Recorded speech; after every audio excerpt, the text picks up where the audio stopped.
জয় নিতাই জয় গৌড়। আমি ভালো আছি, আশা করি তোমরাও খুব ভালো আছো বন্ধুরা। আজকে শ্রাবণ মাসের চতুর্থ সোমবার, তাই মা বললো একটু পাশের পাড়ায় মন্দিরে জল ঢালতে যাবে, শিব ঠাকুরের মাথায় জল ঢালতে যাবে, অবশ্যই মন্দিরে যাবে আমাকে বলছিল। তাই গাড়ি করে মাকে দিয়ে আসতে যাবো। দেখো ওখানে গিয়ে মন্দিরটা ঘুরে দেখাবো, আর পুজো পুজো হবে, আর জল ঢালা হবে। সব ভিডিওটা দেখো, খুব মজা হবে, দেখতে থাকো। মন্দিরে এখন পুজো হচ্ছে, পুজোর পর তারপর জল ঢালা শুরু হবে, দেখতে থাকো। কামালপুর শিব মন্দির, এখানে আসতে গেলে তোমার নালিকুল থেকে পাঁটাগামী অটো ধরে আসতে হবে।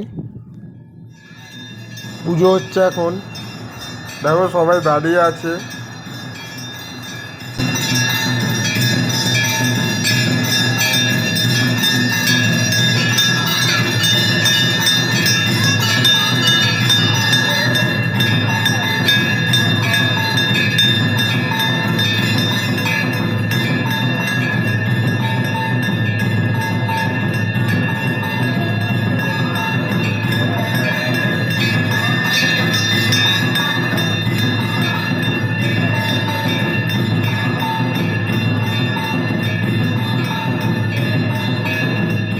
মহাদেবের মাথায় জল ঢালা শুরু হয়ে গেছে।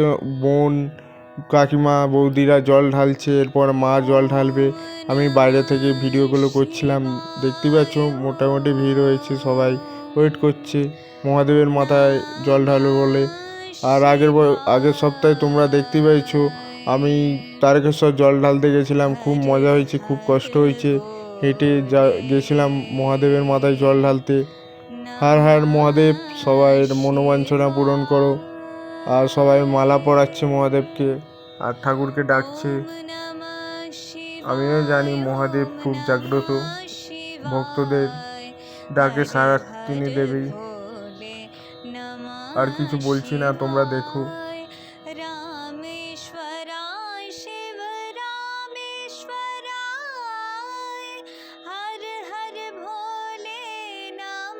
মহাদেবের টানে ভক্তরা এখানে ছুটে আসে, মা জল ঢালছে, দেখতেই পাচ্ছ তোমরা। অনেকেই জল ঢালে এখানে, পাশাপাশি গ্রাম থেকে অনেকেই ভক্তরা এখানে জল ঢালতে আসে। হার হার মহাদেব। ভিডিওটা দেখো, অনেকটা ভালো লাগবে। মহাদেব চাইলে সব করতে পারে, ভক্তরা সত্যি সবই করতে পারে।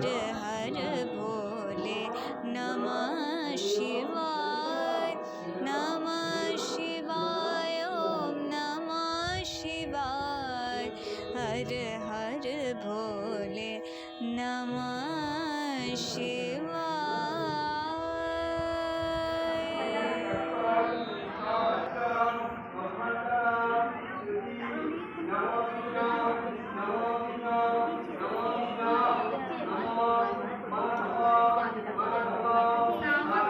পুজো দেওয়া হয়ে গেছে, এবার বাড়ি চলে যাচ্ছি।